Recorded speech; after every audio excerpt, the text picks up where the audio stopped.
gaano po kapotential ang online marketing? So gusto nyo malaman? Pero siguro, Alright. Roy, pwede nating sabihin muna sa kanila for the sake of the beginners here. Okay. Ano ba yung online marketing? Ang online marketing, ito yung ang way niya na paggagawa ng business through internet. So ang tina-target na market nito, hindi lang to Pilipinas, kundi iba-ibang kontinente like America, Europa, Australia, buong Asia. So, ito Roy, yung paano mo sinasabi na through internet? Anong ginagawa nila sa internet? ang pinaka sa through Facebook sa ngayon, Facebook. ang pinaka ginagamit nilang tools ngayon is Facebook kasi yun ang Diyan sila nagre-recruit. dito sila nag-harvest ng tao. Diyan sila nagpe-present. Yes, sir. Diyan sila nagpo-prospecting. Yes. Ayan. At may mga technique na rin, Kung kompleto paano. na rin paano ginagawa. So, ang question is, gaano ka-effective yung online internet marketing Para na yan? maging tinatawag ka global player. Sabihin nyo nga sa katabi nyo. Pag global player, million ang pinag-uusapan. Correct? So ito sir, play Sige, natin to. panoodin natin.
Galing. Alright. Palakpakan nyo naman, no? So mga gustong Galing. copy nun, kasi lalo na yung mga nasa likod, hindi siguro nakikita, no? Pwede nyo po kung may USB kayo, pwede nyo siguro makopya dito, mamaya. Okay ba yun? So para ang ganda nung video. Oh, maganda dun, Roy, kasi actual statistics. Nakikita Study. yung upsurge. Ibig sabihin, yung surge sa internet usage kinumpara sa TV at saka newspaper. Oo. So talagang ang trend of the future ngayon, online. Yes. Kasi people are getting more connected by internet. Internet. Kaya pag hindi mo na-reach tong potential market na to, ibig sabihin 90% of the business in the future hindi mo magagawa. Kasi lumalabas sa sinasabi nila, almost 90% ng businesses doon papunta in the Doon future. And one good thing kasi, that is what AIM Global is preparing now. Yeah. Piniprepare natin yung infrastructure natin, piniprepare natin mabuti yung system, yung IT, kaya minsan may makikita kayong upgrade, Kasi nilalakihan natin yung memory, yung server, pinapalitan, yung bandwidth, pinapalitan.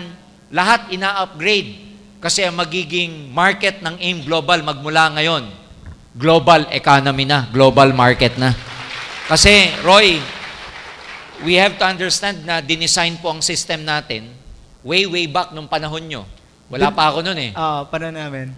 Good for Philippines lang. Actually, ganun At lang that muna. time, Philippines was what?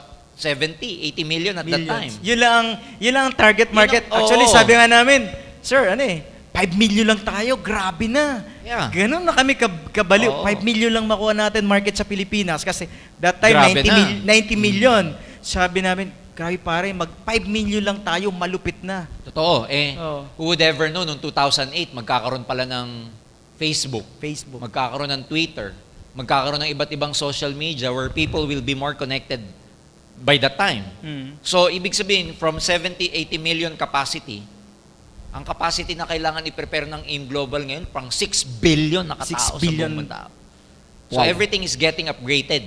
Mm. Kaya, nakaprepare yan para sa lahat ng tao, ready tayo pag nag-online marketing kayo. Yes. Ha? Saka, sir, for me, napaka-positive na yung pagsasabi, sir, ba't masyadong mabagal na naman server natin? Di ba?